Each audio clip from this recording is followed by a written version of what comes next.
పెళ్ళి గిల్లీ కజ్జా తొక్కుడు బిళ్ళ బిళ్ళంగోడు చెమ్మ చెక్క మా ఇల్లు బొమ్మరిల్లు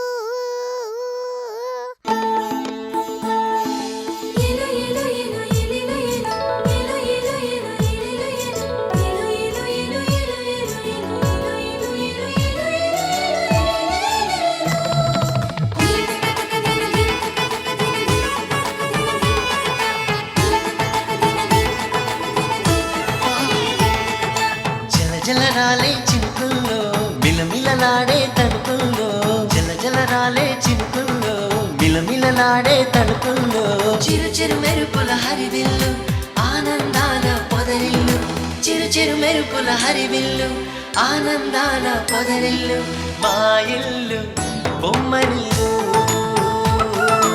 అందాల హరివిల్లు మా ఇల్లు బొమ్మరిల్లు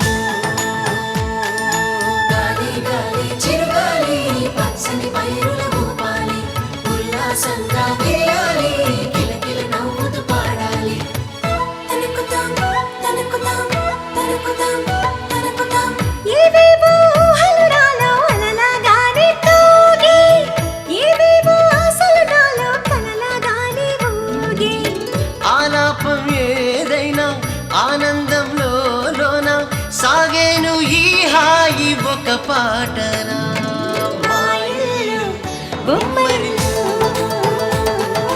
అందాల హరివిల్లు మా ఇల్లు బొమ్మరిల్లు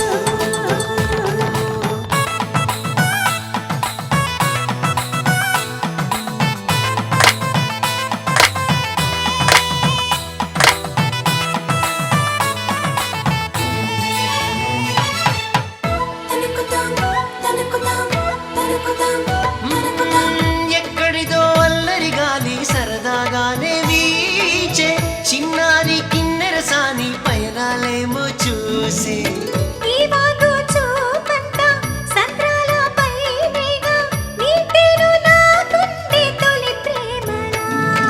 మా ఇల్లు బొమ్మరిల్లు అందాల హరివిల్లు మా ఇల్లు బొమ్మరిల్లు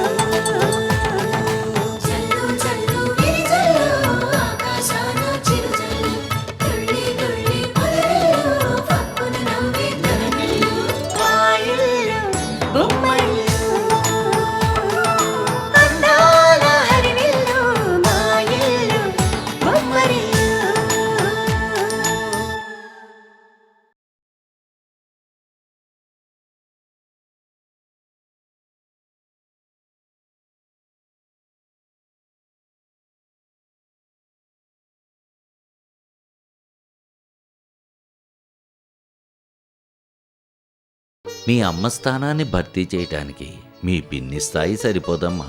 పిన్న అనే దాంట్లో కూడా తప్పే ఉంది బాబాయ్. నేనెంత దురదృష్టవంతురాల్ని కాకపోతే నా వాళ్ళందరినీ ఒకే రోజులో ఎందుకు దూరం చేసుకుంటాను? ఏ తల్లి తండ్రి అయినా వాళ్ళ కూతురు నా చెల్లి పెళ్లి ఆగిపోతుంది, అందుకే ఆత్మహత్య చేసుకుంటున్నానని లెటర్ రాసిపెట్టి వచ్చేసాను. ఇంట్లో పెళ్లికి దిగిన కూతురుంది, దానికో మొగుడిని తెద్దామన్న ఆలోచన లేదు గాని ఊళ్ళో వాళ్ళందరినీ ఉద్ధరిస్తాడంట. మోహన్ చూడు. జరిగిపోయిన దాన్ని ఎంత ఈజీగా తీసుకోవాలో జరగవలసిన దాన్ని అంతే సీరియస్గా తీసుకోవాలని గాయత్రి అక్క నాతో ఎప్పుడూ చెప్తుండేది. ఒకసారి అక్క కొలీగ్స్తో మాట్లాడితే అక్కని మోసం చేసిన వాడెవడో తెలుస్తుంది. ఏ ఇన్ఫర్మేషన్ దొరక్కపోతే అక్కని మోసం చేసిన వాడెవడో తెలుసుకోలేవేమోనని భయం వేస్తుంది పల్లవి. నా కుటుంబం అంతా నాశనం అయిపోవడానికి వాడే కారణం. వాడిని ఊరికే వదలను. నీ ఆవేదన నాకు అర్థమైందక్క. కాకపోతే నువ్వు నిరుత్సాహపడ్డం వల్ల నువ్వు అనుకునే లక్ష్యం సాధించడానికి ఇంకొంచెం టైం పడుతుంది. నాకెందుకు నమ్మకం ఉంది, ఏదో ఒక అద్భుతం జరుగుతుంది. నువ్వు వాణ్ణి పట్టుకుంటావు, నువ్వు అనుకున్నది సాధిస్తావు అక్క.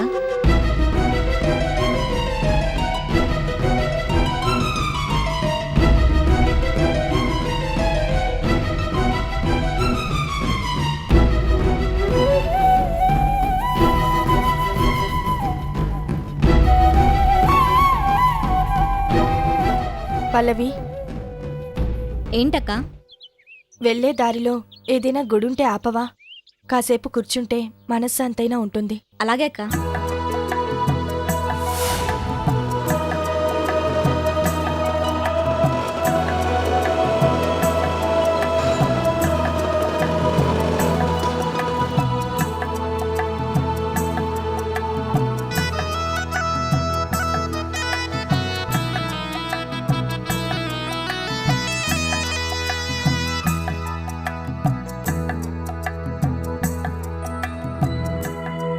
అదేంటే అక్కడే ఆగిపోయావు?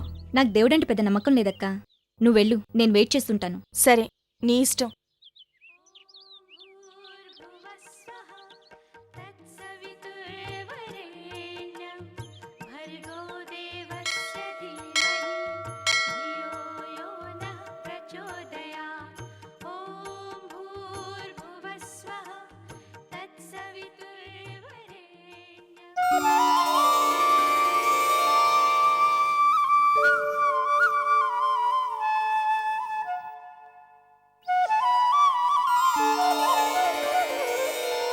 భగవంతుడా, నాకెందుకింత దారుణమైన శిక్ష విధిస్తున్నా? నాకు తెలిసి నేనెవ్వరికీ ఎలాంటి అన్యాయమూ చేయలేదు. నా అనుకున్న వాళ్ళందరినీ నీ దగ్గరికి తీసుకెళ్ళిపోయావు. కష్టాలన్నిటినీ నన్నొక్కదాన్ని అనుభవించమంటూ నన్ను ఒంటరిదాన్ని చేశావు. నాకెన్ని బాధలు కలిగినా, ఎన్ని అవమానాలు ఎదురైనా ఒక్కదాన్నే మౌనంగా ఏడుస్తున్నానే తప్ప ఏనాడు నిన్ను నిందించలేదు. అసలు నిన్నింతవరకు ఎప్పుడూ నాకిది కావాలి అని కోరలేదు. కానీ ఇప్పుడు కోరుకుంటున్నాను. అక్కని మోసం చేసిన వాడెవడో నాకు తెలియాలి. వాడిపై నేను ప్రతీకారం తీర్చుకోవాలి. వాడిని పట్టుకోవడానికి ఒక్క ఆధారం చూపించు చాలు. ఇంతకు మించి నిన్నేమీ అడగను.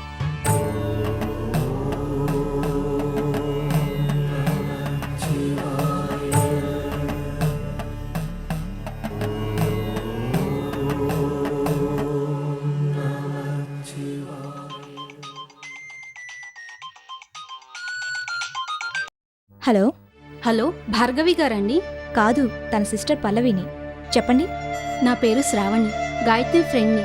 గాయత్రి చనిపోయిందన్న విషయం నాకు ఇప్పుడే తెలిసింది. I'm sorry. It's okay. మీరు గాయత్రి ఫ్రెండ్స్ గురించి ఎంక్వైరీ చేస్తున్నారటగా? గాయత్రికి రాధిక అని ఒక ఫ్రెండ్ ఉంది. నారాయణ్ కూడా మదర్ మీరా ఉమెన్స్ హాస్టల్లో ఉంటుంది. మీరు ఆ అమ్మాయిని కలిస్తే గాయత్రి విషయాలు తెలియొచ్చు. అది చెప్దామని.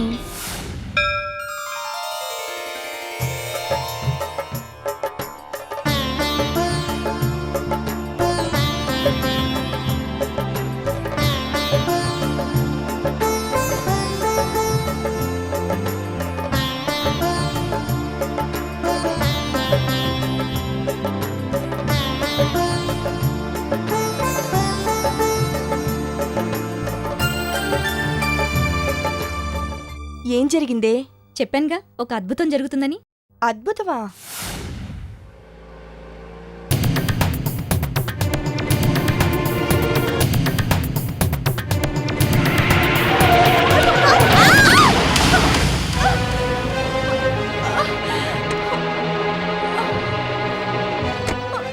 ఏమ్మా, కళ్ళు కనిపించట్లేదా?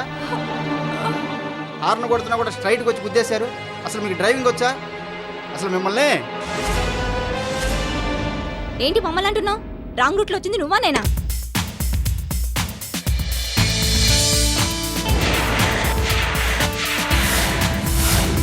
అయినా నీకు లైసెన్స్ ఉందా? చూడు మా బండికి ఎలా అయిందో. ఏ శివా,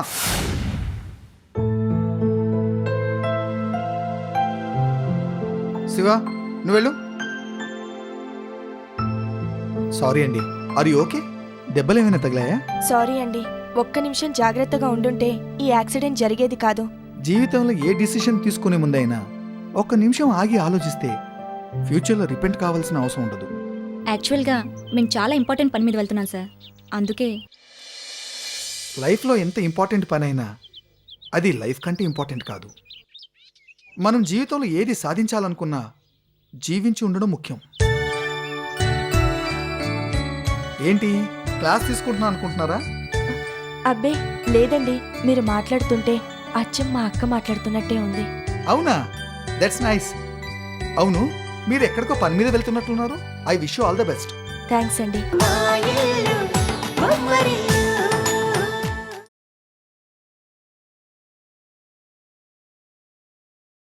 మా ఇల్లు బొమ్మరిల్లు. మీరు ఎక్కడికో పని మీద వెళ్తున్నట్లున్నారు. I wish you all the best. Thanks అండి. పల్లవి,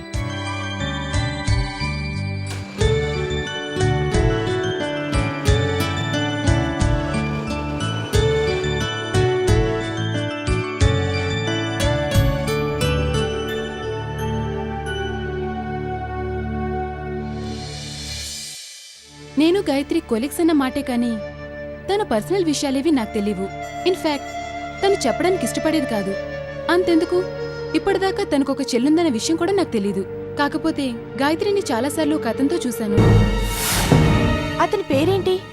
చెప్పాను కదా, గాయత్రి ఎప్పుడూ పరిచయం చేయలేదు, జస్ట్ చూశానంతే.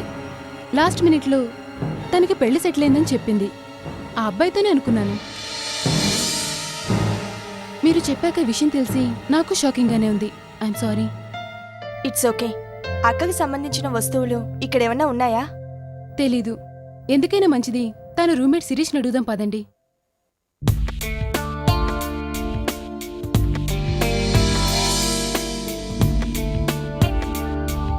ఏ శిరీష, 1 మినిట్. ఏంటే? నీ రూమ్మేట్ గాయత్రి లేదు, ఆమె సిస్టర్ భార్గవి. హాయ్. భార్గవ్ గారు, ఈ అమ్మాయి గాయత్రి రూమ్మేట్ శిరీష. అలాగా? అదేంటి, గాయత్రి రూమ్ వెకేట్ చేసింది కదా? అదే, గాయత్రి వస్తువులేమన్నా ఉన్నాయేమో కనుక్కుందామని వచ్చారు వీళ్ళు. అన్నీ తీసుకెళ్ళింది, ఒక డైరీ మాత్రమే ఉండిపోయింది. డైరీయా? ఎక్కడుంది? సారీ, ఇంతకు ముందే తన ఫ్రెండ్ వచ్చి తీసుకెళ్లాడు. ఎవరు? అదేనే, తనతో చాలాసార్లు చూసాం కదా, అతనే.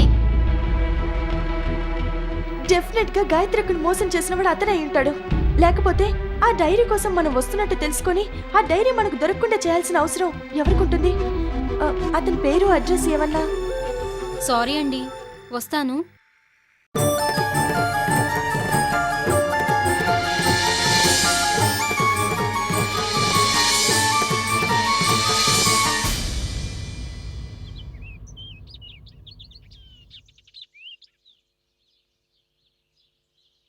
ఉన్న ఒక్కాస పోయింది.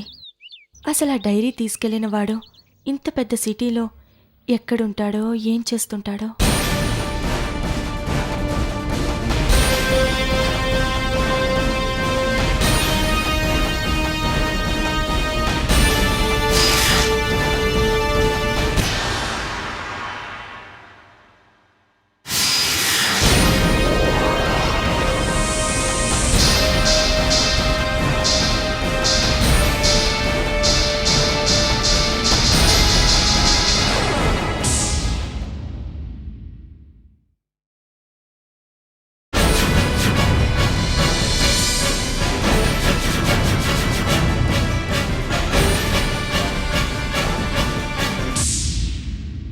గాయత్రి, చాలా తప్పు చేశావు.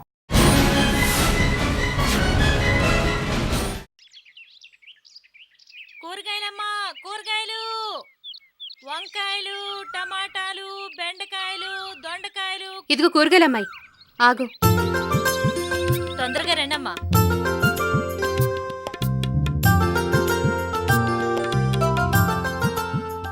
ఏం కావాలమ్మా? కాకరకాయ ఎంత? కిలో 12 రూపాయలు. అరకిలో ఇవ్వు. తాజా కూరగాయలమ్మా, కిలో తీసుకోండి, 4 రోజులు నిల్వ ఉంటాయి. ఇంట్లో ఉండేది నేను మా ఆయనేగా, అరకిలో సరిపోతాయిలే.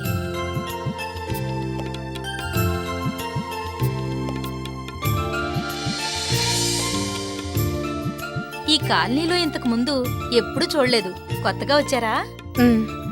వంకాయలెలా? కిలో 12 రూపాయలమ్మా. ఒక అరకిలో ఇవ్వు. కొత్తగా పెళ్ళయిందా? ప్రేమించి పెళ్లి చేసుకున్నారమ్మా?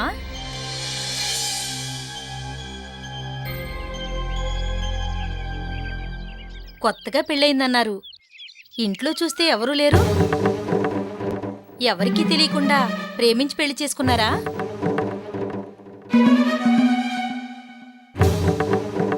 తప్పుగానుంటే క్షమించమ్మా.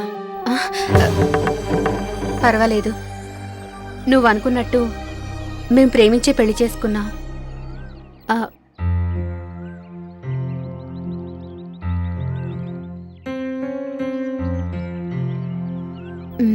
డబ్బులు తీసుకొచ్చిస్తానుండు. అలాగేనమ్మా.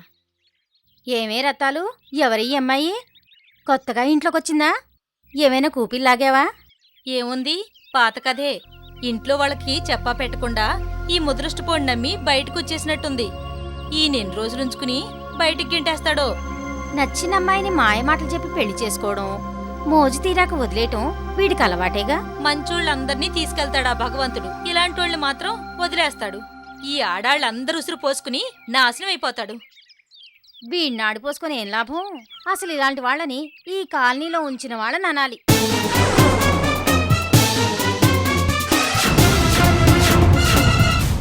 వీళ్ళు చేసిన పరువు తక్కువ పనికి ఇంట్లో వాళ్ళు ఊరేసి చచ్చినా వీళ్ళకి అనవసరం.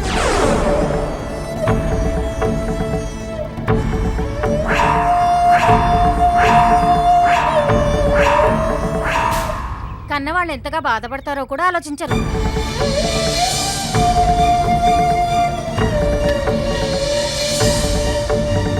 మా ఇల్లు బొమ్మరిల్లు.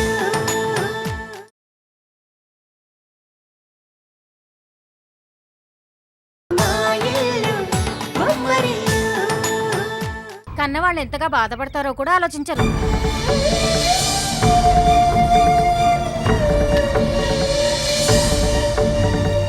ఏమిటో ఎలా పడతారో గాలంలో. ఆవిడొచ్చింది.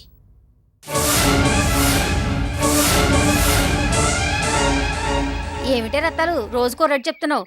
ఇలా అయితే నువ్వు అమ్మినట్టే, నీ కొన్నట్టే.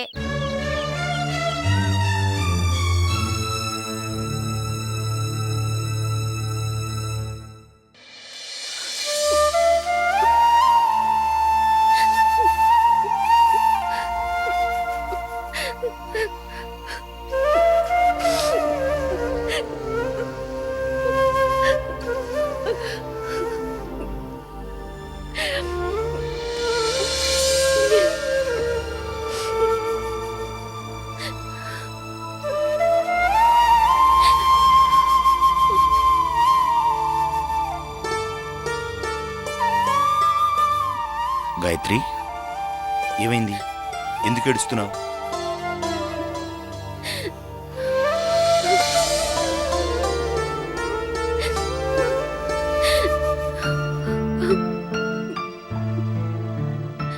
ఇదిగో చూడు, నువ్వు సంతోషంగా ఉండాలనే కదా నన్ను కోరుకుంటూ వచ్చావు.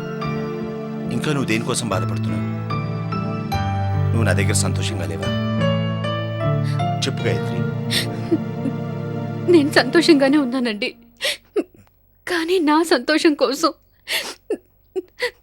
నా వాళ్ళందరినీ దుఃఖంలో ముంచి వచ్చేసాని అని బాధ, అంతే. వాళ్ళ బాధ తాత్కాలికం గాయత్రి, కానీ మన సంతోషం శాశ్వతం.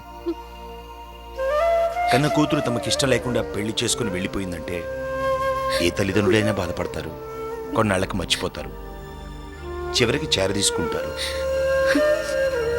నేను ఆ నమ్మకం మీదే ధైర్యంగా ఇల్లు విడిచిపెట్టి వచ్చానండి. కానీ ఇంట్లో వాళ్ళని మోసం చేసి లేచిపోయి వచ్చానని నలుగురు సోటిపోటి మాటలు అంటుంటే తట్టుకోలేకపోతున్నాను. ఇప్పుడు నేను ఎవరైనా ఏమన్నా అన్నారా? నేను చేసిన పని అలాంటిది, ఎవరైనా అంటారు. ఎవరన్నారు చెప్పు. ఎవరైతే ఏంటి, ఇప్పుడు వెళ్ళి వాళ్ళని అడుగుతారా? ఎవరన్నారో చెప్పు. అబ్బా వదిలేయండి, మన టైం బాగోలేనప్పుడు ఎవరైనా అంటారు. నువ్వు కూరగాయలు కొనడానికి వెళ్ళినప్పుడు పక్కింటి ఆవిడ ఏమన్నా అందా? నువ్వురా చెప్తా. వద్దండి, ఆగండి, నా మాట వినండి. ఏమండి, ఏమండి, ఆగండి, చెప్పేది వినండి. ఏమండి,